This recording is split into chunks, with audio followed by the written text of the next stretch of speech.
The following podcast is a W2M Network original production. Visit W2Mnet.com for all of our other great podcasts, plus news, reviews, articles, and opinions from the worlds of wrestling, video games, football, and entertainment.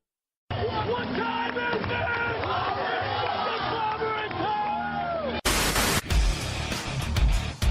I started to question myself if I was watching Lucha Underground and I had accidentally flipped over to Cinemax. Not a whole lot of faces shown as far when it comes to Brenda, so yeah, you're spot on there, buddy. This is the house that AJ Styles built. Like Nakamura, he's just such a great star. It doesn't matter what you do with him, people are going to cheer for him. Did you feel the gloriousness? Did you feel it? Bobby Roode did his job. This is insane how great they are. Well, I think the authors of Pain are young prodigies. That's how good we are. Representing Bullet Club. This is what we do. Super Kid Pate! Japan! Nia, last week after Raw, I talked to you about what happened. You explained your actions were that you wanted an opportunity, and tonight you got that opportunity for No Mercy. What is your message for those three other women you'll be facing? Those three other women. Did you watch the match tonight? Did you see what all three of those women had in common? I took each and every one of them out. So, you tell me what's going to happen at No Mercy.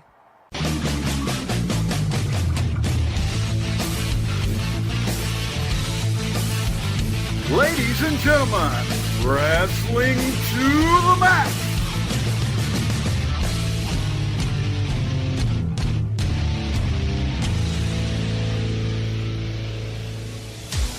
And your hosts, Gary Vaughan, Sean Garmer, and Paul Leazar.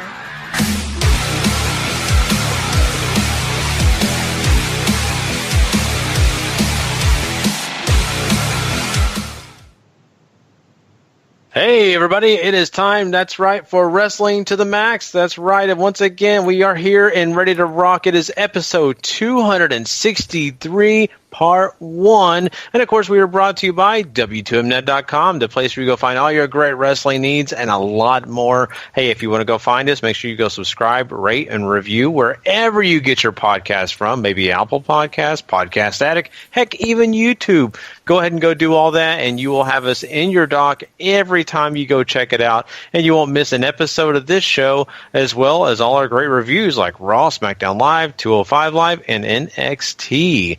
And we'll make sure we give a special shout out to 411mania.com as well as lastwordonprowrestling.com. Hey, we appreciate their support and everything that they do for us. And, I am your host, Gary Vaughan. Along with me is Mr. Sean Garmer. What's up, everybody?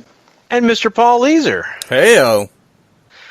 And guys, we have a lot to talk about tonight. I'm really excited about this episode. We have some big news coming out of the world of wrestling, like Sexy Star and some of the things going down with that. Yeah, a certain situation took place following all the stuff that went down with her last week. And we'll be getting into that. Plus, we'll be talking some WWE news. They've got some news basically about their holiday schedule and what they'll be doing. And, of course, a certain commentator is leaving. That's right. We'll be getting into that, along with GFW coming out with a network of their own. Kind of weird. Talk about that, as well as we'll be jumping into some Ring of Honor talk. And, also one thing we forgot last week, guys, and that is the fact that we have to celebrate our 5-year anniversary. Weird to say that, very odd to feel that way because it doesn't feel like it's been 5 years, but it has been 5 years.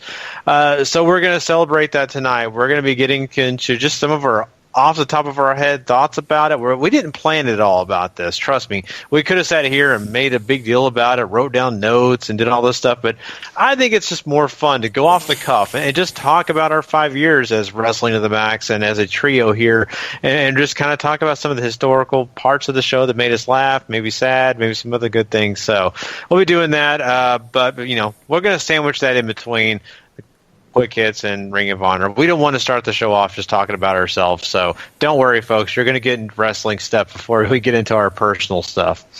But yeah, I mean, we're about to get into a lot of the other things, but I do want to mention a couple things from my end, and I'm going to let these two guys kind of share some things if they want to share. But I have to say this, guys.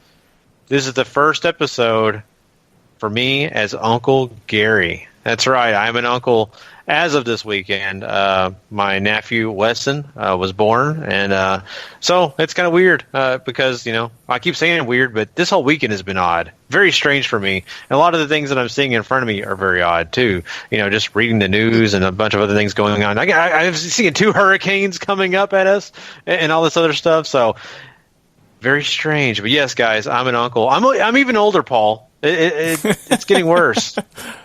Well, I mean, first off, congratulations. It's very cool. Thanks. I've hung out a lot of older people since I was about 18, and some of them had kids when I was that old. So I've been referred to as Uncle Paul for a long time. So it's nothing like, hey, I mean, obviously they're not directly related to me, but you claim them nonetheless as your own. And I don't know, watching kids grow up is just a heap of fun, and it's always nice to be able to talk to somebody who is the same mental age as you are. So that's where I get the most enjoyment out of. Yeah, exactly, right? Oh, man, yeah, I'm just trying not to be older, and it just feels like every day it becomes that way. And I notice, I'll have my few senior moments, like I did a couple weeks ago, on this show. So, and I don't, really divulge, a lot of my personal stuff, but that's one thing I just wanted to share. And I think it is something that's kind of special, and it happened this weekend. So wanted to share that. I mean, Paul, anything's going on special with you? Are you like me? Are you getting ready for the fall lineup for all these TV shows and different things coming our way? Yeah, there's a couple of new TV shows I want to check out, too. I want to talk about senior moments, though, because I'm not even 30 yet, and I will walk into the kitchen and forget why I walked into the kitchen. So. No, it's not as bad as going to the bathroom like, did I need to be in here or not? I don't remember. At least you have the excuse that, your daughter might tell you, hey, I need to go to the bathroom or something. And yeah. You wind up there on that, and you go, wait a minute, why am I still in here? Yeah, I know. I need to put on my resume. Besides my, positions I've held and working wise, one of my jobs is turning on the light. So I'm really good at that, folks. Yeah. Just letting you know that. The light for me. Yeah, so. But no, I mean, there's a lot of cool stuff coming. My wife, Paul, has been really bugging me about, okay, is the fall lineup out yet? Is it out yet? Is it out yet? So lots of cool stuff coming our way when it comes to entertainment. I know you're probably excited about some stuff. Yeah, I'm a huge Star Trek fan, so I'm going to check out Discovery. The Orville over on Fox looks really funny. I'm super excited for the second season of This Is Us, too. I love crying, apparently. Yes. Oh, my God, that show. Holy crap. I have never sat there and been like, you're punching me in the gut every time. How do you do this? Yeah. Oh. It's gotten me close to crying once. I haven't cried in a very long time. And that's the closest I've gotten. Wait till you Paul, you do experience having kids. It makes you more emotional. I know, Sean, you have to be honest and say it makes you have those problems when you watch shows like that. Oh my God. Oh my God. I don't know. I think I've cried a bunch of times watching that show. I'm a very sentimental person anyway, but like this is one of those, like, I don't know how you watch that show and go, yeah, that was nothing. Yeah. Like, you got to feel something or you're not human watching that show. Like, it's just crazy. Besides just, all the entertainment stuff coming out, Sean, I mean, we also have, the startup of the football season. So that means, you and I are even busier because now we have the college top 25 for W2Mnet.com. Plus, we're getting into the NFL rankings we'll be doing and all the other great stuff. Well, Gary doesn't have to sit there and watch games like Eric and I do. So he gets that saving grace. Yeah.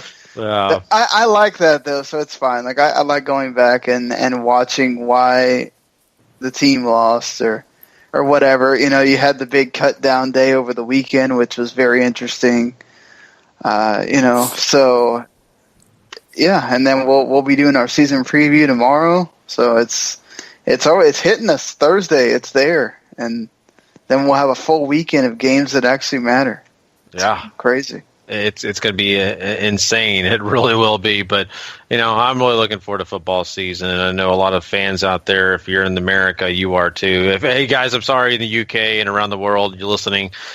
This is just our moment. We live in the U.S. This is kind of a big deal, So this is like... if you want to look at it from a global perspective, I'm sitting here biting my nails hoping the United States men's national team better win in Honduras tomorrow, or I'm going to be screaming on the podcast that we do afterwards. I can't believe they blew that last World Cup qualifier. It's unbelievable. Unbelievable. I already spat my anger at that, so we'll leave it there. But yeah, guys, we got a lot of stuff going on. Like I said, we are getting into the fall part of our year, and lots of cool brand new stuff coming our way, lots of different things that are happening. So, just a few things with us. But now I think it's time for us to move on here, and we're going to jump into some wrestling news. We'll be getting... I love how Gary said we weren't going to talk about us at the beginning. We still I'm sorry. I know. I know. I just had to share that before we got into our historical stuff, because that's completely different. So, sorry, folks. Write me a letter. You can hit me up at W2M Gary. There you go. Anyway, let's do some quick hits, guys. Let's do it. It's time for wrestling news. Quick hits. Take it away, Gary. All right, well, let's start off by talking about Sexy Star. That's right, the biggest controversial person as of last week. Now she kind of comes into this week having a little bit more news with her. She has been stripped, that's right, of the AAA title, the Queen of Queens Championship, or if you want to say in Spanish, Reina de Reinas title. See, I was able to say it. Crushed it, buddy. Nice. Thank you. Man, see, I got one thing on my side. But anyway, yeah, she lost it because of all this controversy. Everything, went down with Rosemary at TripleMania, and they decided, hey, this is not good for our company because everybody's looking down at us, and this is just a bad situation. So they took it away from her. And we sit here, Paul, looking at this, and for the fact that, this was just an awful situation, but AAA's got some plans in the future with how they're going to kind of crown a new champion.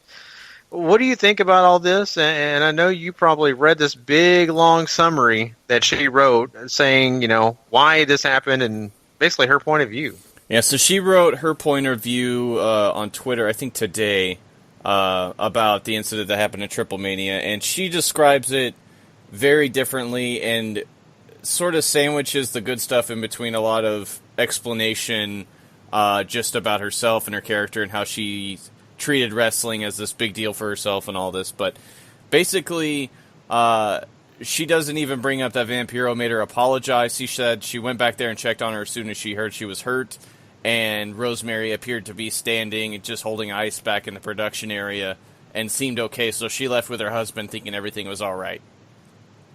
That is the only person who has said anything different to what everybody else has said, that Vampiro made her apologize and that she had to be basically ran out of the building because she was about to get in a fight with one of the other wrestlers back there.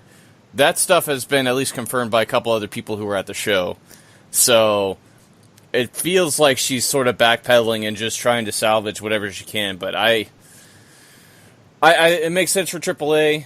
They're going to crown a new champion in this October show, Heroes Immortales, in October in a 5-way match, if you're interested in AAA and what's going on there. She is not in it.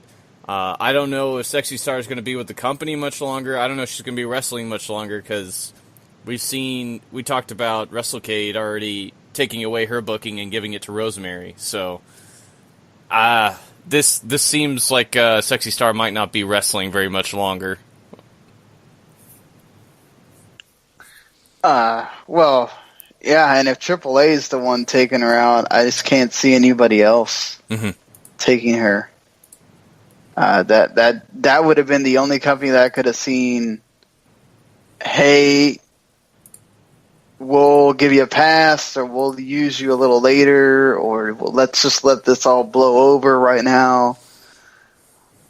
But yeah, I don't see how this is going to turn out well for her. I didn't read that thing, but that just already sounds stupid. I mean, I get protecting yourself, and I get not wanting to, but come on, apologize. Mm-hmm. Like, act like you're a human being and understand that you did wrong, and don't just sit there and act like nothing happened here. The people are just charging you with stuff that didn't occur. This just seems so off the wall, and I don't know. I wouldn't be surprised that later she comes out and goes, "Oh, I didn't write that" or something. Because it's like, if you did something to someone and you're just going to act like that didn't happen, I don't get it.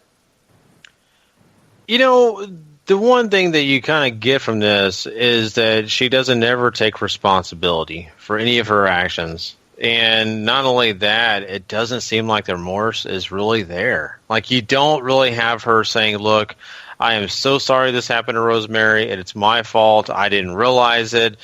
I didn't know. I had no inclination that this was happening. I saw her with an ice pack. I just assumed things were fine. I feel terrible. I will do anything possible to help her. You know, I'll raise money. I'll do something, whatever I can do. None of that comes out of her mouth. It's just about me, and then me again, and then me, and feel bad for me. And I think that says a lot about Sexy Star's character. And from what we're hearing, and we talked about this last week, but, you know, really it's all about the fact that this is not the first occasion. This is just probably one of the worst occasions that she's had compared to the other bad stuff that's happened in the promotions. And you really wonder why she chose this time and this place and this wrestler, because this is someone that a lot of people do know. This is not just some person that's a random, lower level wrestler, right? I mean, she probably maybe could have got away with this wrestling somewhere in Mexico against some no-name and, separated their shoulder, did whatever she wanted to do, and just say, I'm Sexy Star, it was an accident, sorry, and walk on. No one probably would have said much. Why did she choose Rosemary? Why did she choose this time? What's her thought process? That's the biggest questions that I have in my mind. Well, I don't think she's going to tell you why she chose her or anything like that, because that just vilifies her even more. Oh, no. Yeah. You're right. But just saying I'm sorry, at least, and knowing that, hell, you could say that you were just, you went crazy in your mind and like, didn't think about what you were doing at that moment. Like, you come up with so much other bullshit to say that also sort of accepts responsibility and not have to come out and go, well, I just hate her and I wanted to make an example or what, what other dumb things she could say. But it's just to not accept any responsibility at all. It's just ridiculous. Here's the biggest question I have, and Paul, you might be able to answer this for me. I'm not sure. Okay, so I just recently listened to Chris Jericho's interview with Taya, and she talked a lot about the fact that AAA screwed her over. They found a way to strip her out of the title. They get, underhanded things that they did, and they would never answer questions, and they just said, oh, it's just better for the company, and things are working differently. It's a storyline. And Sexy Star all of a sudden shows up, gets the title almost immediately, and it seems like they had planned this somehow, some way for Sexy Star to be the top dog in this women's division. And now she does that. It just seems a little contradictory to me on what's going on here. Do you have any insight on maybe some of the things going down? Not entirely. There's a lot of thought that maybe the Taya Mundo Vampiro angle was a work. That has yet to be clarified as true, but I've read a couple of stuff from Cubs fan who's a well-respected Lucha Libre insider here in the States who does a lot of translation and posts all sorts of stuff for AAA and CMLL here, that he gave his reasons why he all thought it was a work, and it made sense. Whether it's true or not, I don't know, but Vampiro is going to do what he's going to do, I guess. Sexy Star, and I think I talked about this last time we talked about this too, maybe she, because the boxing thing either didn't work out or she's only doing that part-time along with wrestling or whatever, and maybe she's just really upset that the way she wanted to go and boxing and be a big success there. It didn't happen. And now she's back here, and it feels like a step back for her, and she's sort of just lashing out. I don't know. But as far as the way AAA works, like, that's Vampiro's doing what he's going to do, I guess, as we've seen in Lucha as well. It just seems odd. Yeah, he picks Sexy Star and has her come in and really puts all his chips with her, and then she does this to him. If I'm Vampiro, I am pissed. I'm like, I've basically ran off a ton of wrestlers for the ideas and the things that I want to take place, and then here I do one of my ideas, and then they royally screw me. So, yeah, this is not looking very well for him, at least for the perspective of the success of AAA and things going forward. But at least now we'll have a new Reina de Reinas champion, and we'll maybe have something better happen for AAA compared to this news. It's just Sexy Star, once again, you're out of luck, and that's your fault, no one else's, So I really don't ever care if I see her wrestle again. I know I will because I watch, Lucha Underground until this season's over. We'll see her, but after that, I just don't care if I ever watch her again, and I kind of hope I don't. Let's talk about something else that I think is kind of a bummer. Not for me, but for guys that are working in a certain company, and that company is WWE. They will apparently be working live on Monday Night Raw this year on both Christmas Day and New Year's Day. And that means that these guys will either spend time with their family on the road or they won't see their family at all, which is, to me, really sad, Sean. I mean, like, I would be really bummed out about that if I was them.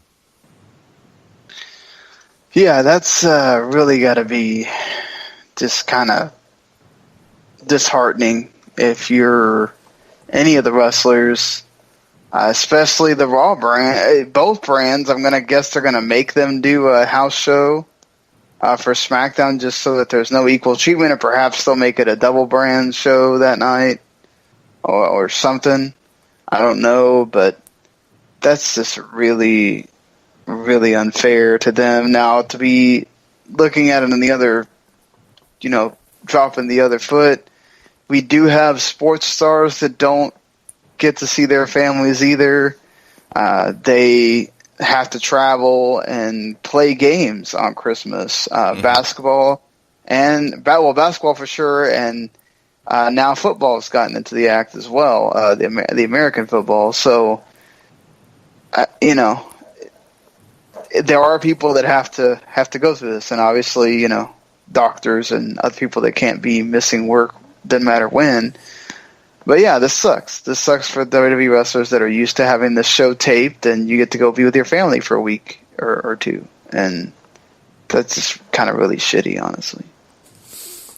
I'm going to take Patrick's point of view on this too. Who's like, New Year's Day is sort of whatever, right? I don't know anybody that treats that specific day like a big deal and makes plans and all this other stuff. And everything, it's New Year's Eve going into New Year's Day. After it's already New Year's Day, who cares? Who cares, right? Yeah. Christmas Day, though, who's going to show up, right? I mean, some people do Christmas at different times of the day. It's usually about spending time with your family, unless you bring the whole family down for Raw, which is very cool. But, I have to wonder, who do you think is going to show up? Like, are you booking a smaller venue? Like, I don't know how this is going to work out very well just on that side of the table because, Christmas is a major holiday here in the States, and like I said, people like to spend time together. Well, there are a lot of people that do Christmas, at least most of the Latino people that I know, you do Christmas Eve. Mm-hmm. You wait till it's midnight on Christmas Eve. That's when you open all the presents, and you might eat, or you usually eat that night or whatever before, and then you kind of just wait till it's midnight or whatever, and then you do everything. Most people do the gift stuff at noon or whatever, or early in the morning, and then, you want to have Christmas dinner, then it is what it is. I think conceivably, if you're doing this at regular Raw time, by the time it's 6:30-ish or whatever, you might be done with Christmas, and then it's kind of well, you want to go watch Raw? I look at it too, coming from a family that, my dad had the Dallas Cowboys season, he still has them, the Cowboys season tickets. And we always have to plan Thanksgiving around, okay, who's going to the game? When are we doing the dinner? Because we have to wait until, the game is over, because sometimes the Cowboys have the noon game, sometimes they have the 4:30 game or 3:30 game. Mm-hmm. And so, sometimes, you don't eat till like 6 or 7 o'clock, or sometimes you eat before, and then the rest of the day is kind of like a normal day. So it kind of just depends on, if you're buying tickets to that show, you're obviously already basing your holiday around that. But you do have a point. Like, unless they're going to make the tickets really cheap, mm-hmm. and it's going to be in like one of these like 4,000 seat arenas or something, are you just going to do the show and you don't give a crap if, half of it's even filled or not? Or, what are you doing? Right. We do Christmas on Christmas Eve at my house. It's an old German tradition that my dad's side of the family brought over that's just been carried down. Plus the added thing of my birthday being on Christmas. But we do Christmas dinner on Christmas Day night. So I don't know how it works different for everybody. I know that, but I don't imagine the Christmas Day dinner thing. I imagine that's more common than not. Yeah. I mean, that's the thing, though, right? Like, if you decide that your family decides, okay, we want to go to the show because maybe it's cheaper than all the other days or whatever, and it's a Raw, it's not a house show, and say, okay, well, we're going to just have Christmas dinner earlier that day or something. Right. And we'll take the whole family and, Yeah. It's the way that people try to, associate their day is based on family traditions, like you said, Paul, and all these other scenarios. Who can get together when? That's a big thing. I know in my side of the family, sometimes we'll switch things around, and depending on what time people can get together, we'll do it. Maybe early in the morning, maybe late at night. Who knows? So they're just really putting this into place and really hoping people are going to tune in no matter what. Maybe more people are off work and free and they got the time. But I think especially on the Christmas Day part, they're really kind of shooting themselves in the foot. And the reason I say that is you got to also remember, Sean, you just admitted, sports are taking place on that same time. And on Monday, sure, it's in the afternoon, but the Pittsburgh Steelers play the Houston Texans at around 3:30, and then basically that night, what Raw is going to be on, it's going to be Oakland and Philadelphia. So you're going to have people still tuning into the NFL on the day that they were probably hoping that the NFL was taking that day off, and they're not. Mm-hmm. So, well, they have to know the NFL's. They made this decision today to decide to do live. Okay, so the NFL schedule's been out for how long? April. That's on them if they want to. I guess they're so used to going against Monday Night Football that they don't care at this point. But it's just, I'd assume to them they're just gonna. It's a loss. We're doing it to see if we can get families to show up. If they don't, they don't. And end of story, I guess. It's just to me, it just sucks. But hey, it's their time, it's their money. It totally sucks for the wrestlers. Mm-hmm. I mean, it's awful for them. But I can see it from that perspective of saying it could make us some money. And, you're right. It could make them some money. But the other thing I look at is it kind of also affects, even our show and a lot of other people and the way things work, because, a lot of times those shows are recaps or they're specials, that just kind of really highlight the year and what's happened and all that kind of stuff. And now you're taking that away and you're forcing people to watch Raw or at least tune in sometime if they're a follower of it usually, right? And so that it just kind of is a sucky thing, because you're now putting other people to work and you're making people pay attention to stuff. If they don't watch, on Christmas Day, they don't watch the recap, then they're screwed. So I hate that. It's a bummer. I imagine that they're not going to have anything too important happen on that show. I mean, I would hope, but you never know. WWE might go, oh my God, let's have a freaking Hell in a Cell and do all, like, I mean. Can you imagine that they do a Hell in a Cell and then put like a big bow on it to make it look like a present or something? Oh my God. Put a wreath on top there. Like. Oh my goodness. Yeah. It's going to be a lot of fun to see what they can make, happen. Hopefully it's a gift of a show and not some Cole. So. Of course, Michael Cole will be there. Let's, talk about something that I'm really kind of curious if you guys think is going to be a gift or some Cole. That is GFW coming out with their own network. That's right. They are going to be just like the WB. Perfect way to go to JBL there, but you're right. I could have, but I don't know that's. Yeah, we'll talk about that in a minute. I have to talk about this GFW stuff. I have to. I can't wait. I want to get into the fact that this may be an early Christmas present we purchased Paul, because GFW may have their own network. We don't know the price yet, but we do know it's going to be coming our way. And we get to watch Old Impact, guys. I can't wait to see what happens once again with AJ Styles and the whole Old Impact that we already watched? That's probably what's going to be, like the 2012 Impact. No, come on. They got to give – well, maybe. I just want to see that whole thing go down with Dixie and AJ Styles again. That was lovely, Paul. Oh, boy. I don't even get anybody wrong here. If it's old TNA stuff from like when they started to maybe about 05, 06, that's great. There's a lot of good stuff to be had there, and it sort of gets choppy after that. But, I mean – watching the old Impact episodes on Fox Sports Net whenever they were there at the very beginning of Impact was rough, super rough. They were on like mid-afternoon. I don't know how many people remember this, and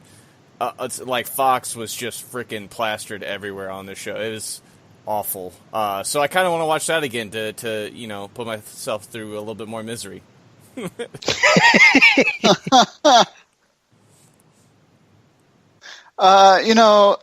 Paul kind of said it there. I mean, if they have like the old pay-per-views and, kind of like WWE does, if it's really an archive of TNA, I think that's great. I mean, they have a long enough history that they deserve it, right? So, as long as honestly, I feel like they can't even charge $9.99 for it. I mean, what new content are you possibly going to have? Dude. What are you going to put Explosion on there? I mean, it's... They could. I just don't think that just... I think maybe like $5 or $7.99, I think is the most I would go for that. So, here's the really interesting thing. I'm sorry to cut you off, Gary, but... the idea of Global Force Wrestling supposedly having all these great relationships overseas, if you could find a way to stream that content on there, that could actually probably work out pretty well in your favor. I don't know if that's how it's going to work, but that certainly could be an option of like maybe streaming Noah or streaming AAA, or they obviously saw that relationship with the Crash. Other places as well, too, it could end up being a pretty neat little thing if they'd go that way. If it's just Global Force Wrestling stuff, then you're right. Like, if you have to pay more than $5, it might not be worth your time. Yeah, I mean, that's a great idea to kind of bring in those other promotions and really, honestly bring current stuff that's not, like WWE does, which is all old, right? Mm-hmm. All the promotions that they advertised tonight on Raw when they did the whole "Did You Know?" It's classics, which is fine. I mean, it's great. You love to go back in time, but it's nothing modern, and to offer something that's more of a modern promotion, maybe some storylines that are going on now, and showcasing those promotions, that's great. And if that works out that way, sure, it may be worth your money. I don't know. I may still pay the $9.99 if they have Loki reading children's stories to me. Or, wow. What, don't you think I just read that deep voice? Like, so... I think I'd be more frightened about the reading stories to me, but hey.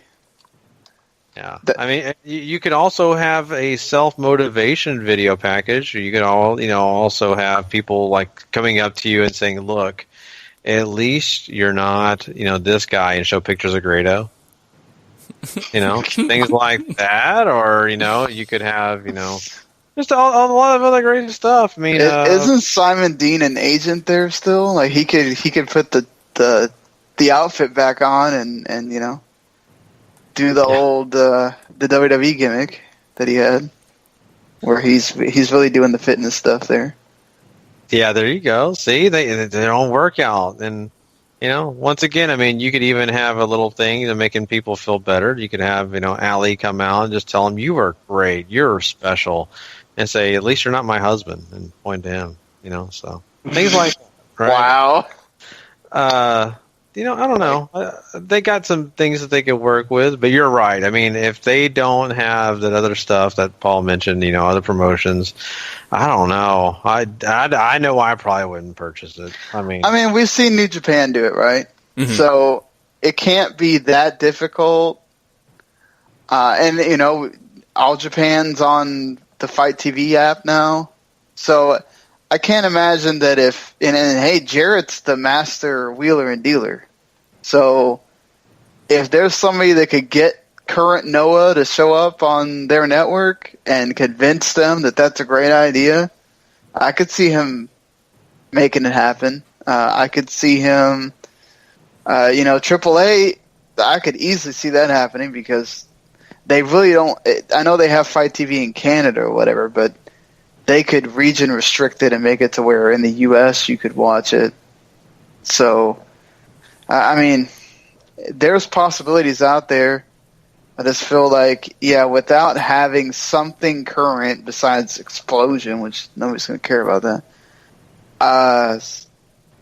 and maybe, I don't know if you put the one-night onlys on there for free or something. Maybe that's something, but the back catalog, I don't think is enough to warrant more than $5 to $8. Yeah, I'm with you. And with Jeff Jarrett wheeling and dealing with these other promotions, it could be a positive, it could be a negative too. Think about this. I mean, you could have Uganda wrestling or Yugoslavia wrestling. I mean, so who knows what kind of stuff he may put on there that you're not going to be interested in. But then again, yin and yang, you just don't know. I really do want to see the way they present it when it comes out, the price, and, of course, what their ideas are with it. I know we're making jokes, especially me, but I think that there could possibly some things down the line that we're not knowing about, we don't have any idea of, and that could actually be good. So let's wait and see. But still, kind of funny to me doing this. I want to talk about what Sean was trying to get me to talk about, and that's JBL, though. JBL is going to be leaving WBE. That's right. He is going to go do some other things. He has some projects that he wants to work on. One of them is working with underprivileged children and just kind of stepping away from his normal activities with Smackdown Live and all the other things he does with WWE. Now, he still is going to be an ambassador. He's still going to be around to do probably some stuff with WrestleMania, some of the other bigger stuff that WWE does. But on a daily basis, he is not going to be there. He'll have his other projects to worry about. I mean, Sean, I don't know if this is a terrible thing. I'm kind of happy. I mean, now I get more Corey Graves. He's going to take his spot. Oh, thank God. Thank God JBL is off SmackDown. I don't have to hear his voice and hear Vince's awful lines being fed to him in the back. Now you get Corey Graves, who is awesome. He is very modern with his jokes and heel work, but also puts over the guys, doesn't say stuff that's ridiculous, and like, it's sort of he condescends, but it's not to the point where with JBL where you're going, okay, dude, just stop. Mm-hmm. So for me, I really love this move. Glad that they took away his 205 duties so that he gets a little bit of a break. Nigel's going to be doing those, so that should be interesting. Nigel and Vince Vincent Joseph, or Vance Joseph, I think his name is. So, hey, Nigel knows people from all over the world, so that could be actually a good thing. And now you hear the same voice on Raw and SmackDown. Very calming. Mm-hmm.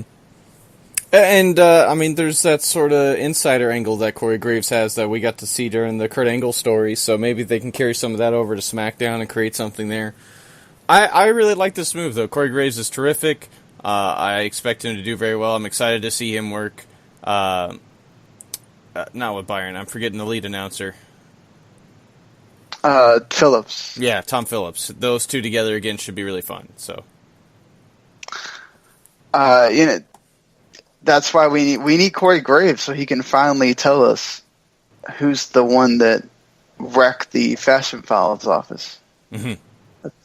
He's got that insider info. Have it solved in a week. Graves. Yeah, there you go. I'd love to see that. That'd be hilarious. But Fashion Files, man, I love it so much. I can't wait. But yeah, I mean, JBL, best wishes to you, man. I'm just excited for the fact that we're going to get Corey Graves twice in 2 days. That's awesome. WWE.com actually released a video of the four horsewomen of MMA and the horsewomen of WWE. And of course, this was apparently around the time that they were filming the Mae Young Classic. And there are rumors going around that this could be a Survivor Series match, and those look to be more legit as the day, grows, So, what do you think about that, Paul? It should be mentioned, too, that the recent episodes they released, too, feature this pretty heavily during Shayna Baszler's stuff. So,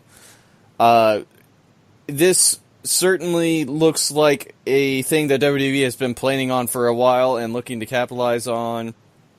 And with all the other ladies sort of taking wrestling training now, this seems pretty likely to happen to me. But this is kind of cool, right? I mean, a big crossover event sort of thing that is very modern. And you can't always say that whenever WWE tries to cross over. Yeah, this is cool. I like that idea. I think they've been trying to do it for a while. Now you kind of have that platform set. If Ronda sticks around afterwards, I think that's a plus for WWE, but I think you can't take that. If that opportunity presents itself, you kind of have to do it. Mm-hmm. Yeah, that's dollar signs. That's just everywhere dollar signs. And sure, Ronda Rousey may not have that luster around her name like she used to. Still, people are going to pay attention. They're still going to come over and check this out because it's Ronda Rousey. And, of course, the other three women in the MMA world were, relevant, and they had a lot going on in their careers. So people may be tuning in for them as well. I mean, Shayna Baszler was no joke, when she was in the MMA. So now you have this situation going down, and, Survivor Series is a great time to do it. People coming in checking the show out because of that. I think it's important for WWE to do this kind of stuff, and I'm excited about this. This could be a lot of fun, and really hoping it turns out better than expected. Because people get their hopes up, and sometimes WWE kind of lets them down. So I'm hoping this is not one of those occasions. I hope whatever they do here makes sense and it's quality work. So really hoping to see it, though. Let's talk about something that I know Sean's kind of going to be excited about, and that's the New Japan's World Tag League that'll be taking place this winter. And we're getting rumors that there's going to be a tag team involved that you guys may be really kind of excited about, to be honest with you. Jeff Cobb and Matt Riddle as the Chosen Bros in this tag league. Sean, are you excited about that? Oh, yes. I haven't gotten to see them tagged together here in the States, as Paul was telling me about before we got on the air here. But in the tag league, we've seen teams be able to set themselves apart and have good debuts and everything. War Machine was an example. I really want to see them be able to go hit that stage, and oh, how wonderful it would be if New Japan signed both of them after it, too. Yeah, this is a really cool deal. Somebody's just got to tell Matt to leave the weed at home. That's a big worry. But Jeff Cobb, Matanza, whatever you want to talk about, I'm super excited to see him in New Japan. I think he is a surefire success story waiting to happen for those guys over there. Big guy, super strong, Olympic background. He's got everything those folks over there love from Gaijin. So Jeff Cobb could do a lot of business over there for them, I think. I'd be really excited to see this. This is going to be something really fun, and it'll make that tag league a lot more interesting for sure. What was really interesting this weekend was the fact that Ricochet won PWG's Battle of Los Angeles. That's right, and on the way to get that crown, he had to beat Keith Lee and Jeff Cobb himself. Paul, I mean, we are going to have an issue because we can't see that match and can't really judge it, so it's kind of sad, but at the same point, I'm sure it was great. I'm sure it was great. You have to wait a while for the DVDs to come out, usually for PWG, but Ricochet is the first two-time winner of this tournament, too, which is kind of cool. So, lots of fun. I heard the tournament was great as well, as usual, too. So, I know some people aren't super stoked about Ricochet winning, but Ricochet's great. But, I mean, I don't see a problem. Yeah. I don't see the problem either. Pretty awesome for him. I know there was a few matches people were yelling 6 stars at Meltzer while he's standing there watching it. So, it should be some fantastic matches to watch after the fact when the DVD comes out. Speaking of old stuff to watch, Gary, rumors abound that WCW Thunder is going to hit the network. Yes, and I cannot wait to see what they do with that. I want to see them release some of the better episodes, and I'm hoping they do. I want to see it. It's been so long since I've seen Thunder. They need to just release Saturday night at the same time while they're doing that, so you can have the whole WCW together. Mm-hmm. Oh, I know. There's so many other shows WCW made, too. Like, there's WCW Pro. There's another one they did on Sunday mornings, too. There's a wealth of stuff still from WCW they can release. I kind of wish they would release the old, Live Wires and Superstars and all that, too. Old Superstars, for sure, would be helpful. That used to be the A show for a long time for WWE. Yeah. God, how many shows?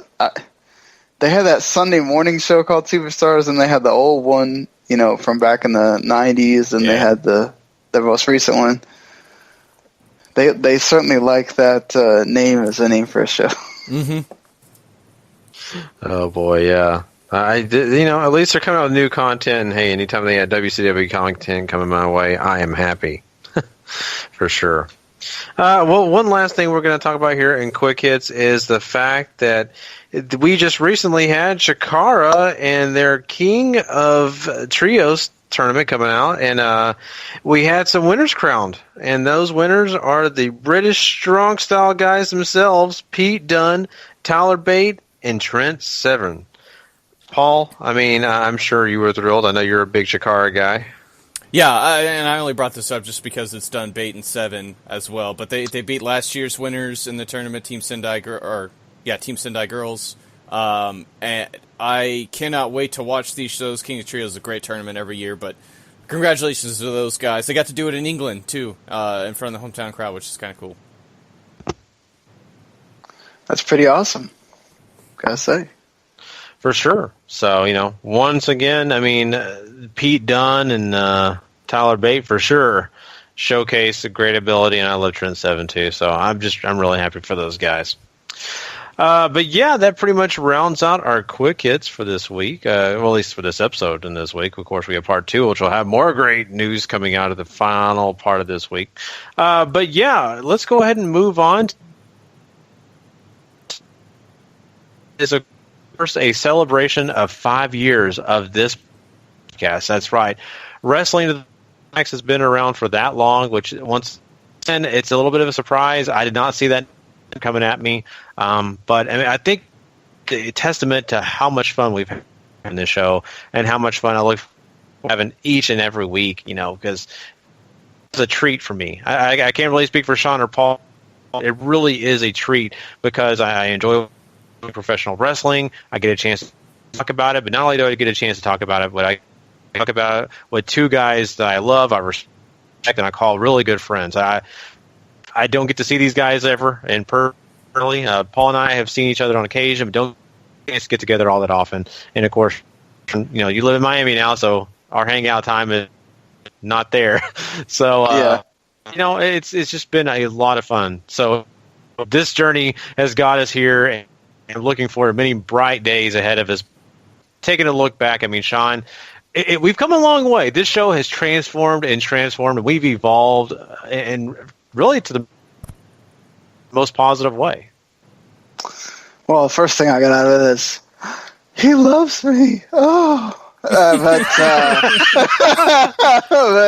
yeah, there you go. No, I love you too, buddy. But I'm just saying, it's of course, Paul. Honestly, Paul, I had no idea he went to the same school as I did until we went to that WrestleMania together. And even then, I think it wasn't until, Paul started doing the show that we really got to kind of know each other. And, of course, Gary, being roommates and everything and being our best friend is kind of weird. It's like sometimes people listen to the show and they don't realize that knowing each other that long, they go, how does this work with you guys? How do y'all have this like seamless chemistry sometimes? Just, you do it this long and you get each other after a while, and then that allows us to all have the trust in each other that it doesn't matter which combination of the show works, which is something that I think we've all had to grasp as we've gotten older and more busy and everything else, that we don't all have to be around and the show can still work. So that's one way that it has grown in the time that we've done this, and so that's always something that I think is really cool, that if I'm not on, or, Paul's not on, or Gary's not on, whatever combination it happens to work is, it all winds up okay in the wash. Obviously it's great when all three of us are here, but sometimes it's not possible. But yeah, it's crazy how we have been able to add things to the show. We've taken away things from the show as well, which may be to some people's detriment and help the show or not. But I like the fact that we've been able to become more global and be able to talk about more things. Because let's be honest, sometimes talking about just WWE all the time gets monotonous, to say the least. Mm-hmm. So having that variety really keeps you tuned in and be able to let people know about other things. Yeah, I think that's probably the biggest change for the show, was just how much we've added in the whole time we've been together. I know I was late to the game, but we used to just talk about WWE and TNA, and now it's all of WWE plus Global Force Wrestling now, plus New Japan, plus Ring of Honor, plus random stuff every once in a blue moon. It's really, one, it's nice to branch out like Sean was saying, and two, I know a lot of, both of you guys have got to learn a lot more about wrestling, and I have myself, of course, but broadening each other's horizons, I think, has been a very nice and very welcome change of pace for the show since we all got together. I think 4 years I think I've been around on the show now, something like that. Mm-hmm. Yeah, you've been here, not too far after we had gotten this thing going. So I mean, once again, I mean, it just feels like you were here from the beginning, Paul. To be honest with you, I don't even really halfway remember when it was just me and Sean now, which is those episodes were fun and all, but me and Sean were learning the whole time we were doing that, and it spun off another show, which was the Dirt Sheets podcast, and that's so long gone now. It's kind of crazy to think about too. But I mean, we finally are at this point to where I didn't know we would be at, and it's something that's really, really special to me, and I love doing this show. And people say, well, you spend a lot of time, you go and do that, and of course, my family, my wife and all, and making arrangements for it. Sure, sometimes it's difficult because family changes here and there. You got things going on at different times, and you have to make arrangements, because I'm trying to watch Monday Night Raw, and my daughter's saying, "Hey, I want to watch Sophia the First." It's tough, you know. Yeah. So I mean, I've got to make those excuses why I have to watch Roman Reigns and not Sophia, because sometimes I would choose Sophia. But you know, I don't blame you there, buddy. Yeah. Anaya had to watch some of Raw with me today because she was like, "Well, Daddy, I just want to hang out with you." Mm-hmm. And so I was like, "Well, I'm watching the show for the the radio show," and she was like, "Well, okay, I'll just sit here." And she's playing with the dog and half watching, and she's like, "Daddy, why do you watch that?" I was like, I really can't explain to you why I watch this. At least not right now. She's still 6. I don't want to totally explain all that to her. But it's funny that I tried to get her yesterday. She loves soccer. I tried to get her to watch this NWSL, women's soccer game, and she goes, "Daddy, I already know everything about soccer. I don't need to watch it on TV." And then she sits there and has to watch wrestling with me, and I was like, "I'd rather you not watch this with me, but whatever, Yeah. Get her onto the Mae Young Classic. There you go. I don't have a problem with her liking it or whatever. It's just kind of like one of those, of all the things I'd love for you to watch with me, you don't. But then this one thing that wouldn't be my preferred thing for you to watch with me right now, you do. So it's hilarious. Yeah. But yeah, exactly. That's the way it works. The things you think they will like, they don't, and the things you go, "Oh, there's no way they're gonna like this." Oh, great. Now you do. Yeah, and my wife will kill me if my daughter becomes a huge wrestling fan. I guarantee you that. So, exactly what I didn't want to have to hear from my mom. "How dare you let her watch this?" I was like, "Well, Mom, you sit there and have her watch those awful novellas in front of you, so you can't say anything." See. There you go. Yeah, I mean, this show, once again, it's touched our families. It's been a part of us, and that's what it means so much to me. I think because it has become a part of my life, and I'm okay with that. Because once again, I kind of get excited. You guys may kind of look at it as a job. We have an episode of the show where Gary says, "Hey, I'm pregnant. Hey, my wife's pregnant." So yeah, I mean, yeah. So, I mean, basically, and I tell people this too, I said, this is really a journal of our opinions about wrestling, but it's also a journal of our lives. Why did I start this show out with a spill of what we're excited about, what we're doing, it's because this is a journal. Like when I'm, hopefully, older, before I pass away at 45 or so, I would like to be able to look back and say, God, how morbid. I like to look back and say, "Hey guys, listen to this. This is actually what time this happened. I can't believe that was when my daughter took her first steps, or my daughter went to kindergarten, or those kind of things. That's why we like to share a little bit about our lives at the beginning. Plus, people sometimes actually enjoy listening to us talk about we're people. Well, everybody has banter at the beginning, and if you don't, you're just being too super serious, And I feel like I don't do it on every show because I think sometimes it gets overly redundant. Like on the other shows that I do, we kind of get more into business, just because I'd already talked to Gary that day most of the time, and I think for those shows they don't care so much. But that's another thing too. Like, how many things do we do now because of this show spinning off stuff? We have a whole network because of this one show. We have a website mainly because of this one show.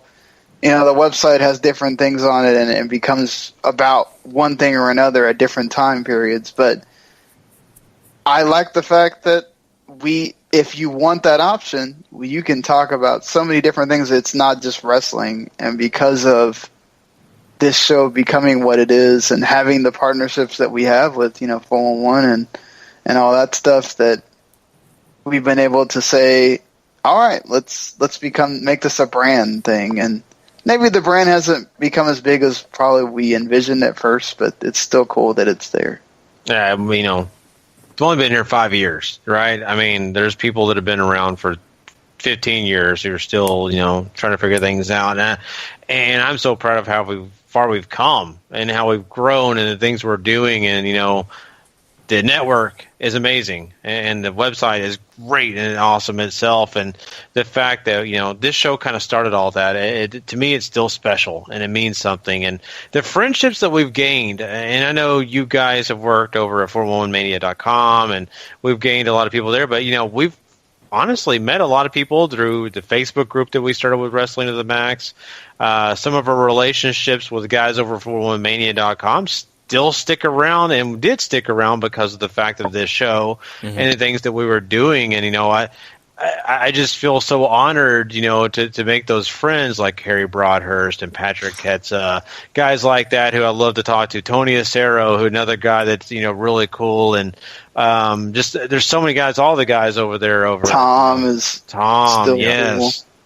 I can name. There's plenty. I'm sorry if I'm missing your name, but if you have interacted with me or you're a part of the Facebook group and you're a regular guy that talks, man, we just love those interactions. I mean, heck, we met Glenn and I'm going to get in trouble because I'm forgetting people probably. There's so many people seriously over the years that I don't know how many Facebook friends I have. Just some people that are from the group or that I know listen to the podcast but maybe don't interact in the group that much. And the people that – my favorite thing is getting the people that will either message me or tweet me or post in the group that you guys got me to watch New Japan or you guys got me to watch this. And I'm like, well, if we got you to watch that by 3 dudes just talking about it, then we did something, and that's cool. We got you to, not that, and I don't want this to sound like it's bad, not that I don't want you or we don't want you to spend all your days watching WWE. If that's what you want to do it, man. Be like that guy on Hulu that says, I'm just a WWE fan. But, if you want to be a wrestling fan and expand your horizons, that's what we encourage you to do is watch other stuff. You'll realize how great wrestling is from all different angles, Mm-hmm. Yeah, and it makes you appreciate WB sometimes when you see low production quality. Yeah. You're like, okay, WB, okay, at least you do that right. But once again, this is just so much fun, and I don't know, Paul, I don't mean to cut you off. Did you have anything else you were wanting to say for? No, it's really nice after all. Like, we have a lot of stuff we can point to and say this happened because of this show.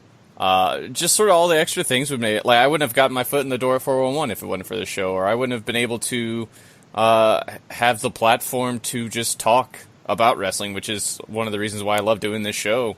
And all these other things, hanging out with you guys. Like, WrestleMania weekend that we got to actually do the shows together was really, really fun and something I'd love to do again at some point. But like, just all the stuff we've been able to do as a team, basically as a family almost, it's just been really, really cool.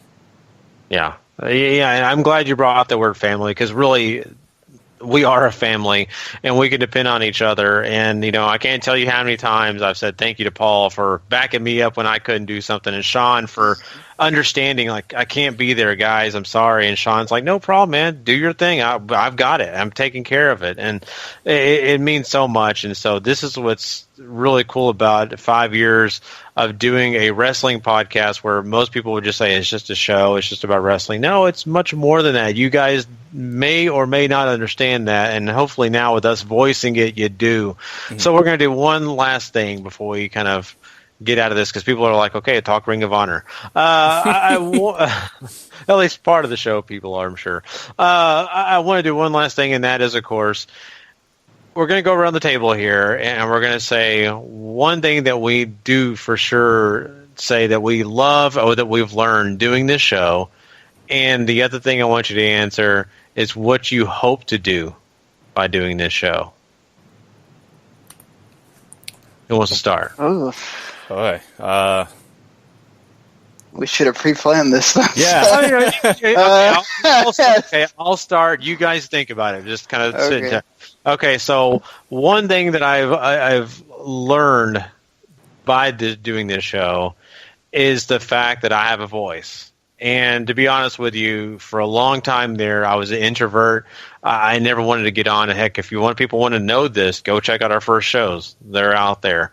You will see how I'm just kind of like, and I really didn't know. And now I feel like this show has made me become an adult, has made me learn how to speak to people, and learn how to voice my opinion. I'm a better public speaker because of doing this show week in and week out, and it really getting across my ideas, my thoughts better. It's just really helped me, and it's given me an education that I never probably could have learned just by doing a speech class. Because trust me, did those in college, didn't help me any. And this really has done that for me. So this is something I appreciate about the show. One thing that I want to learn or really do in the future is, of course, I want the show to grow, and I want more people to hear about us, and not just because for us. I mean, I'm not planning on being a millionaire because of the show, but I want people to, once again, see that we have these opinions and see if, they like them. But not only that, I want to also be able to be, in a better place with this show and really do some great things. So that's my thought on it. I just hope in the future that's the case. So who wants to go next? Oh boy. Stuff I'm grateful for. There's a lot of things. Public speaking is definitely one, like Gary mentioned. Like us, I honest to God, I talk to you guys more than I do some members of my family, just with how many hours we do together every week.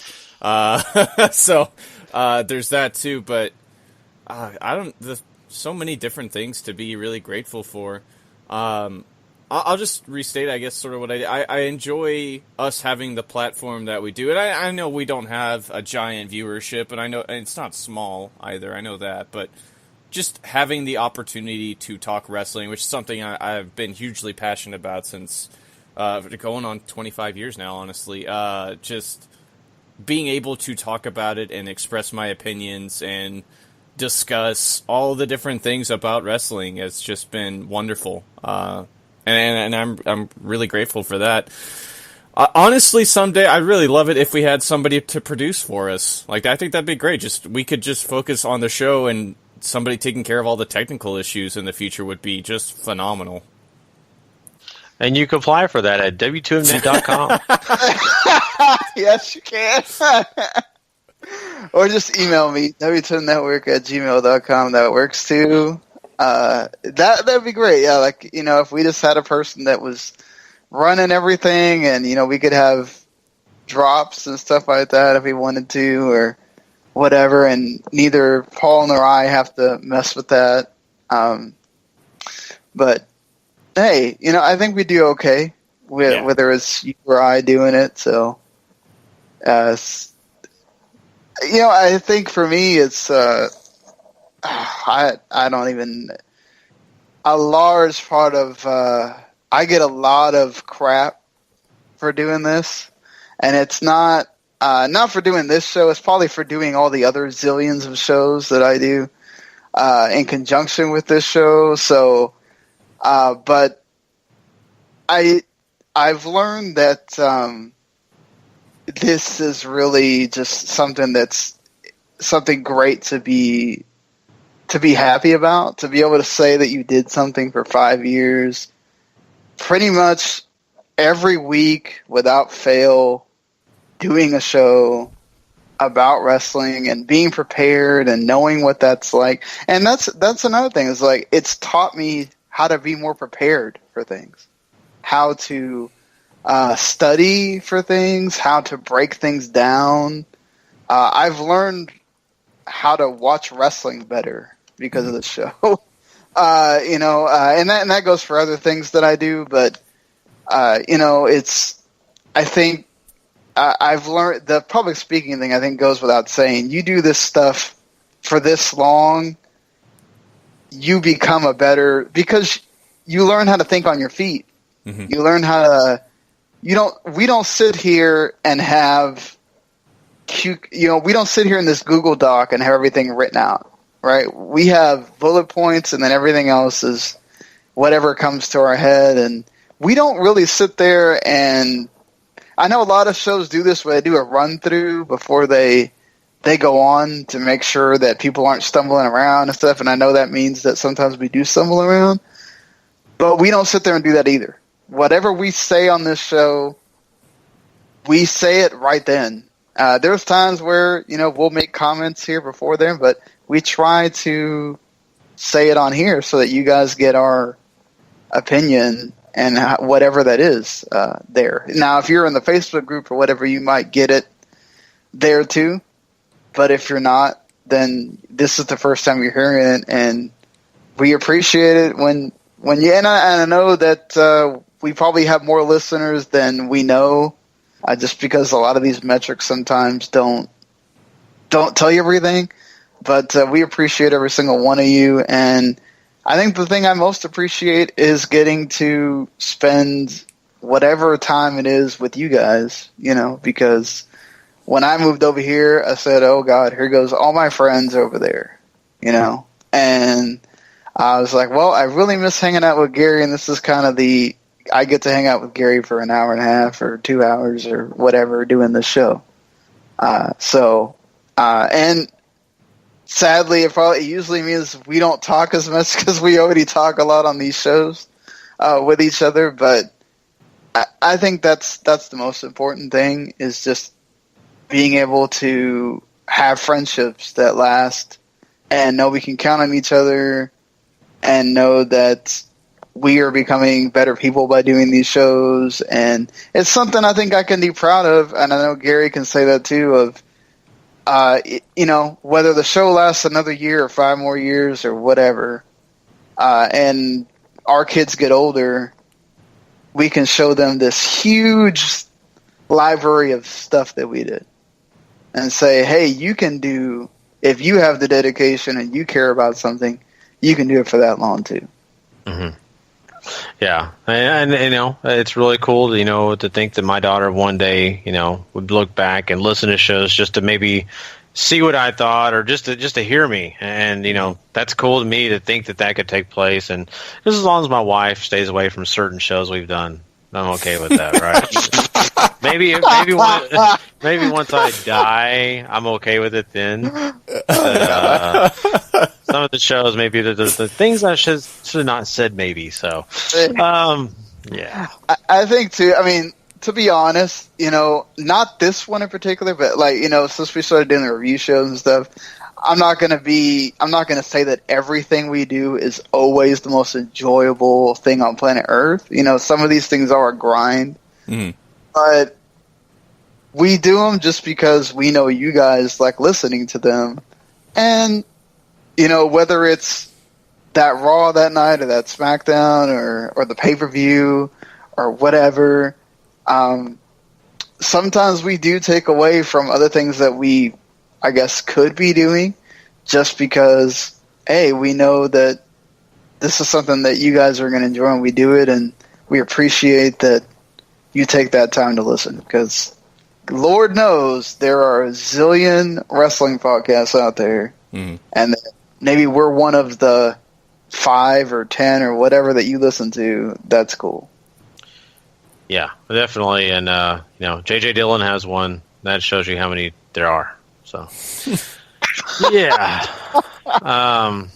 Anyway, yeah, I mean, we've enjoyed, like I said, reminiscing and kind of talking about the show. And once again, Sean's already said it. We definitely appreciate you for tuning in every week and checking in on us. And if this is one of your first time listening to us, hey, then guess what? You can listen to us from now on. Hey, listen to us for 5 years and tell us what you think. And we'll have this discussion all over again. But if anything, Gary will just make you laugh. Hopefully so. Hopefully it's not some of the bad jokes. But yeah, I mean, the bad jokes I think are what I've laughed hardest at over these last 5 years. The bad jokes are the ones.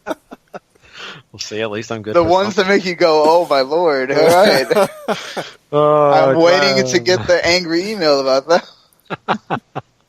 And do I really know him like I thought I did? Yeah.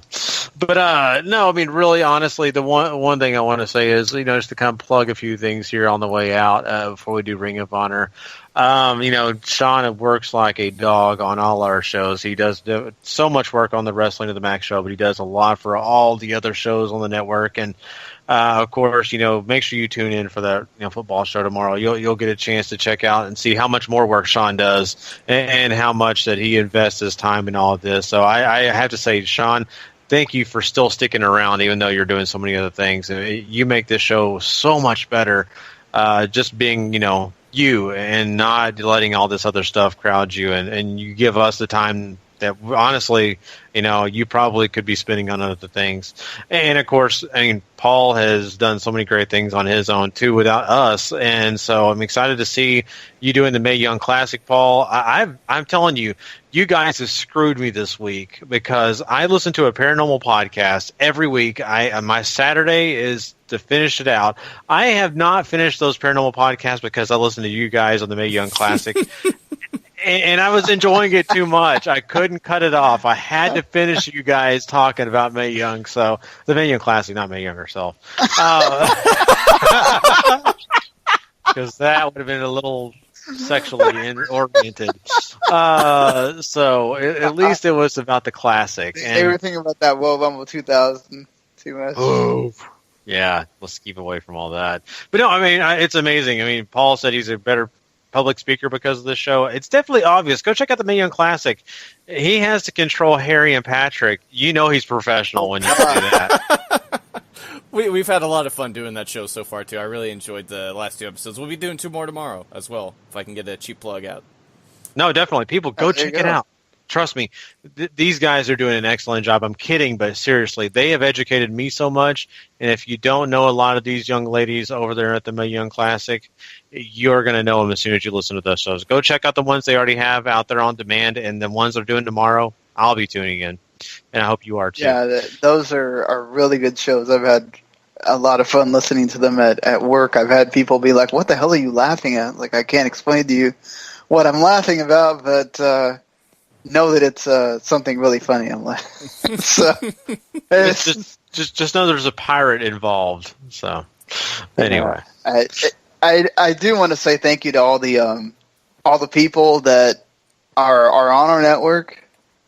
Just because I know some of them do listen to the show and everything, but thank you to all you guys that have done podcasts for us, that do podcasts for us, that Eric that has taken over a lot of producing duties for me. Randy, who is no longer doing stuff with us, but he was an integral part for many things. All the people on the website staff, they are awesome, and it's like a testament to some of these people are our friends, and we know them, right? And they're willing to do stuff for us, but there's just random people that we've gotten to join up and do things, or people that I met through someone else, and it's just wow, he now does so much stuff, and I barely knew the guy a few months ago. So it's amazing who we've been able to meet and stuff, and how this thing's been able to grow. So just want to say thank you to them, and just getting to do more things that we enjoy because of them. Getting to do that soccer podcast all the time now is really fun. And Eric is God. Gary makes me laugh, but he also makes me laugh, and trying to control him. That's another thing too, is learning how to do both these roles, which is not. I think people think that this stuff is very simple, but learning how to do both these roles of hosting and also analyzing stuff that's really cool to be able to say that all three of us can do either one, and we all do great at it. So, Yep, I couldn't say any better myself. So there you go. 5 years are in the can, and I'm looking forward to the next 5 years for sure. So there you go, guys. We really appreciate you. And now we are going to help you out and talk about some Ring of Honor. I'm excited about this, so let's go ahead and do it.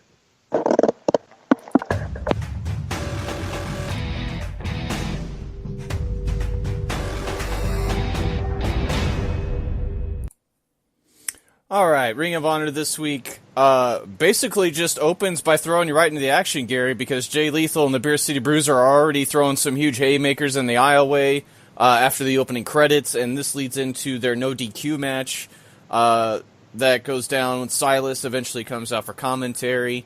And there's about 10 or 12 security guards trying to keep Silas away from getting involved in the ring and making sure everything goes down fair and square in there. And naturally, you know how this is going to go. Jay Lethal does get the victory. He takes Beer City Bruiser's beer can and basically destroys his ankle with it, grabs a chair to do some more work, and then makes him tap out very quickly in a figure 4 leg lock, and even goes so far as to reapply it afterwards and tries to fight Silas some more, and security breaks him up. So a lot of heat going on in here. I thought the match was fine, though. It wasn't anything I was super invested in, but I think everything they did was really good. It was, and the Beer City Bruiser is a Beer City Bruiser, right? I mean, he's just a big guy who kind of, is a brawler.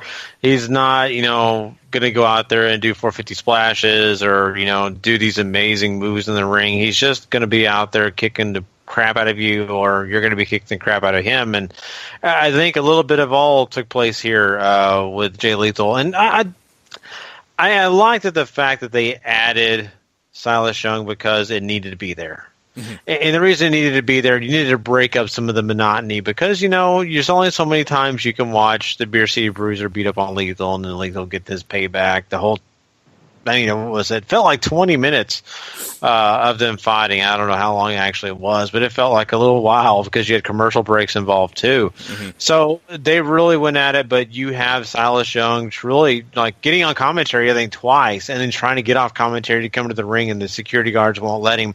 I like that part. To me, it feels like it's more reality based, and I really appreciated it. And for Jay Lethal to do what he did, it showed that the anger, all the buildup, and just all the emotions that he had for him to do something like that and kind of go back to his heel way of doing things. I kind of thought it was cool. Now, was this the best thing in the world? Not really. It was okay. At times, I kind of felt myself saying, "Okay, can we be done with this?" Mm-hmm. But overall, I'm still enjoying the story. I can't wait to see what Silas Young does now to Jay Lethal and to see how this progresses.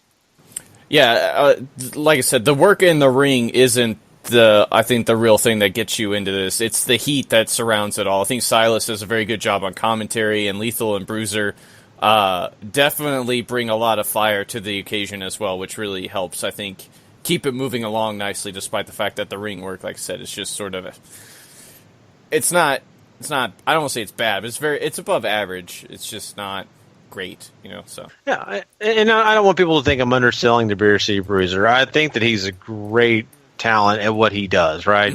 Exactly. His skill set is to brawl, and he does an excellent job of that. Him and Silas as a tag team, they just work. I appreciate those guys. So I don't want people saying that I'm downing the Beer City Bruiser. I'm not. I think that he does what he does, and hey, a decent start to the show. Absolutely decent start. And then we get this huge string of promos here, so I'll try to keep them sort of together in how they run. We get another video package for Minoru Suzuki, who will be challenging Cody for the ROH World title at Death Before Dishonor later this month. And then Cody gets some promo time to talk about Suzuki, says he's going to break him and that Minoru Suzuki is going to call him daddy. Cody Rhodes, rip, bro. You're dead. You're so dead. I appreciate Cody is trying to basically pull his dad out of him, right? He's trying to find his inner American dream by being the American Nightmare, and I appreciate that. I think he's done a lot of great stuff compared to what he used to do back in the day, and I kind of feel for him because he wants to do what his dad once did. I think this is good, and I actually don't have any problems with it. I kind of like the way he kind of goes throughout this whole process of talking about Suzuki, talking about he is really the nightmare, and even given the kiss of the title, it means something here. So I appreciate it. I think Cody Rhodes once again does a pretty darn good little promo video here. The Suzuki video package that they put together was pretty awesome, I have to say. I really enjoyed seeing that, and really kind of got me hyped about what's going to be taking place here at this next pay-per-view. So, I mean, I'm happy with it. I think that they did a good job overall in selling that feud. Yeah, I'm excited for it. And like I said, we might need a body bag and a headstone ready for Cody after Death Before Dishonor. That's all I'm going to say. Yeah. We get a recap video of Will Ferrara attacking Cheeseburger. Will Ferrara disguised himself as a Jushin Thunder Liger fan and then beat up Cheeseburger. We'll get to more of that later. Because we get some recap of the Addiction ruining last week's main event for the World Tag Team titles between the Young Bucks and Motor City Machine Guns, which brings us to Cedric Alexander, I can't believe I wrote that, Caprice Coleman's pulpit segment, where he still doesn't have a set. He says he's going to earn it here with his interview with the Addiction. And this is kind of cool, I thought, because Caprice and the Addiction are on the same page as far as their problems. They have a beef with Ring of Honor, and they have a beef with the fans, and the Addiction basically spell everything out. They're going to kill everything that Ring of Honor and its fans hold dear to them by ruining everything. They don't even want to be champions. They don't want to represent this company. They just want to destroy it. There's a lot of seeds out there for this to become a stable if they want. For example, Caprice here now has a gripe. You could sort of throw in Will Ferrara if you wanted to into this with his beef with Cheeseburger. And there's a couple other things I feel like that are sort of setting some seeds for maybe a long-term storyline here outside of the Bullet Club, which is what Ring of Honor has been running with for almost a year now, I think. I actually would not have a problem with that being a faction. I think all those guys together would make a pretty interesting, group. So if they go that route, I'm okay with it. If they don't, still okay with it, right? I mean, I think what you got with Caprice Coleman works by itself. I love his griping. I love the fact that he is basically saying, look, I've already asked for all this stuff. I emailed him like 4 weeks ago for my stuff, and they obviously don't care. I just love that process and what he's going through, and you're kind of living it week in and week out. And so, I mean, I'm completely golden with just having that, and of course, what the Addiction is doing. Will Ferrara, I'm kind of seeing some good stuff out of him because I'm starting to care about Will Ferrara. I'm starting to care about the fact that, he's just a jerk. And I can't tell you how much I loved watching him pretend he was a fan and then beat up Cheeseburger. I thought that was hilarious. I'm sorry. I laughed. I was like, oh my God, a fan beats up Cheeseburger. And then he comes out Will Ferrara. So it is what it is. But I mean, that's the stuff you need to build him up. And they're doing a good job. And beating up one of the biggest baby faces that Ring of Honor has is the best way of doing it. Overall, all this stuff is good. I mean, and Caprice's pulpit, I think could be something special if they want it to be something special. I hope they continue on with it, and heck, if they want to keep griping, that's fine too. But overall, all this stuff you just mentioned to me was quality stuff that Ring of Honor has to offer on one episode. That's a lot of stuff. That actually is good for this episode, so I'm thrilled. It didn't take a lot of time either. Exactly, it did not take a lot of time, which I thought was nice. And speaking of Will Ferrara, he has a match with a newcomer by the name of Howie Timbershea, who I don't know about you, Gary. I was really entertained by this guy. He's not a bad wrestler, but he likes to sing during his matches. And I don't know, I just found it really entertaining. I kind of hope he comes back for more, and I mean, Will Ferrara ends up getting the win here after basically Howie dominates a good portion of the match, but I kind of, I was into this, Yeah, there is something about Timbershea. I don't know what it is per se. Sure, the singing is fun. I think he does a good job of it. He kind of reminds you, like when you watch NFL films, right? Some of those guys will go out and hit somebody, knock them out, and then they'll walk away and they'll just be singing a little diddle or a song that's popular on the radio, and they'll go back to work. And that's what this guy's doing. And I kind of think it's definitely a different change of pace. It's something that we have not seen a lot of. I know other wrestlers, of course, have sang and done things like, but not like this. To me, this was like it was a formula. It was part of his match. And I really liked it, and I hope there is more of that. And he's got a little bit of a charisma to him that, usually when they introduce somebody that's new, that doesn't usually take place. So I think he's got something special here. I think that we're looking at a guy that's going to be a future big talent for Ring of Honor, possibly. Not this is early. Can't really say that for sure, but I feel like he has that potential. So I'm with you, Paul. I didn't know what it was, but I really like this guy, and I was really behind him the entire time. Yeah, I think he has the potential to be a super popular mid-card act, I think. Just with sort of how he carries himself and all that. And then, like I said, he's not a bad wrestler either, so that can carry you pretty far. Yeah. And by the way, people, if you're listening to this and you listen to us talk about Ring of Honor, but you're not really watching it, WWE's Aiden English, this is not what we're talking about singing, by the way. Yeah. This is a better. Yeah, this is very much like Gary was mentioning, a guy singing popular songs that happen to fit a situation that he's in. And it works out really great. So I can't really recommend this enough just for how different it was. I thought it was a nice change of pace. Afterwards, Cheeseburger comes out and challenges Will Ferrara to a match one-on-one next week on Ring of Honor TV, to which Ferrara accepts. Burger's going to kill you chants, which made me laugh very hard. Oh, man. So that's something to look forward to next week. And then we get this Jay Briscoe promo. He is not going to be in the main event tonight, which was originally supposed to be a six-man tag. Now it's a tag team match because he has suffered a concussion, quote-unquote, by the Kingdom, who did that triple team concerto on him. And however, Briscoe says Ring of Honor still sent him a plane ticket, so he's here. And what happens is going to be on Ring of Honor's head, not his. So, any thoughts on all of that before we jump into this main event, Gary? Okay, so I have a couple things here. The one is that Dr. Maroon better be glad that Jay Briscoe wasn't in the room at the same time Barry Corbin was.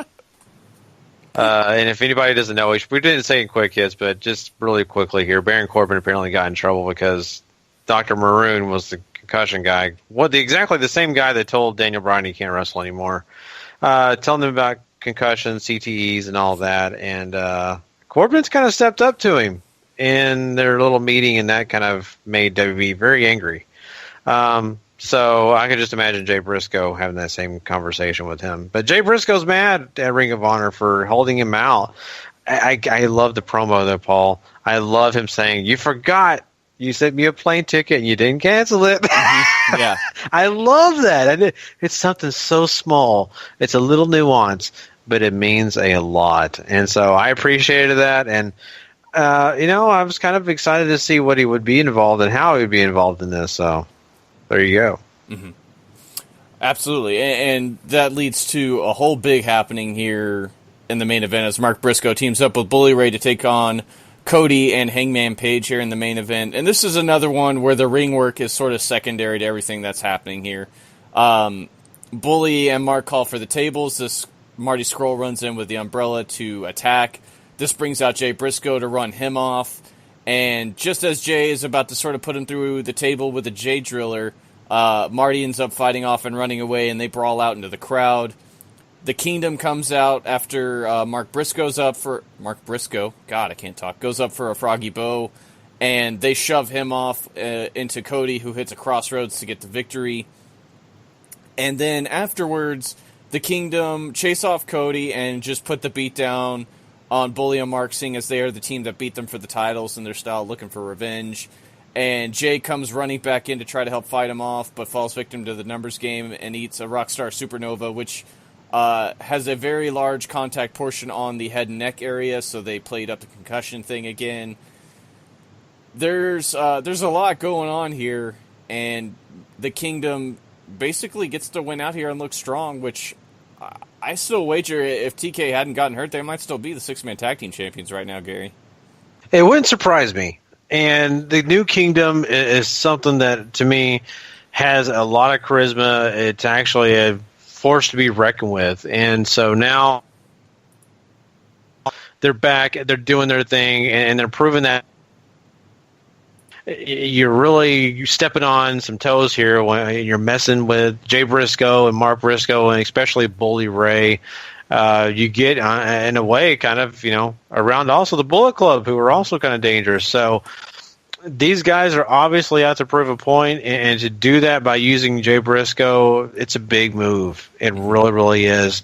And I think it sets a statement for what the Kingdom's about. And, man, I mean, I can't say it enough.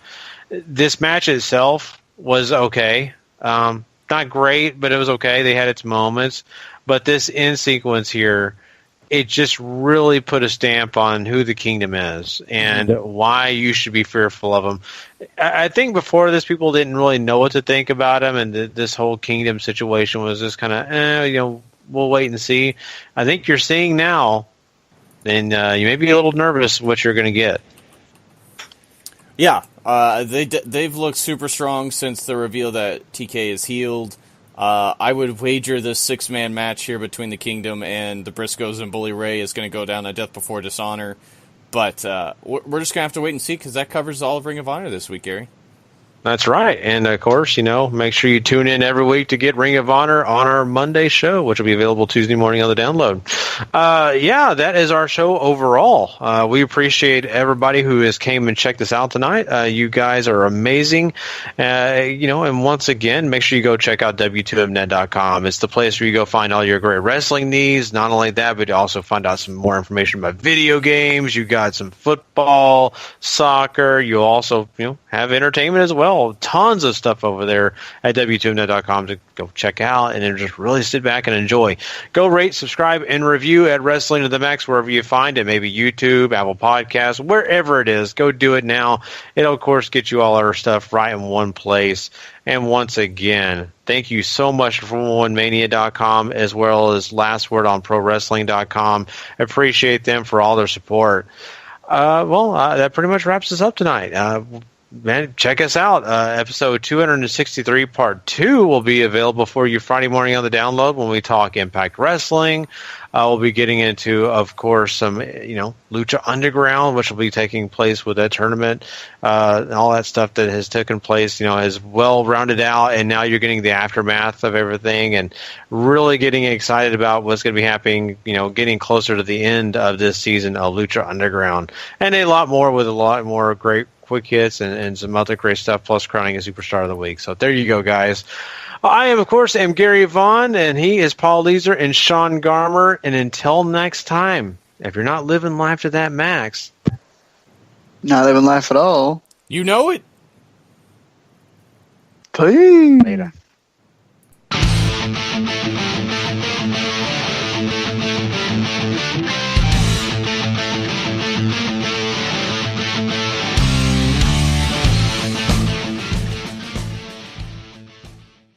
The following podcast is a W2M Network original production. Visit W2Mnet.com for all of our other great podcasts, plus news, reviews, articles, and opinions from the worlds of wrestling, video games, football, and entertainment.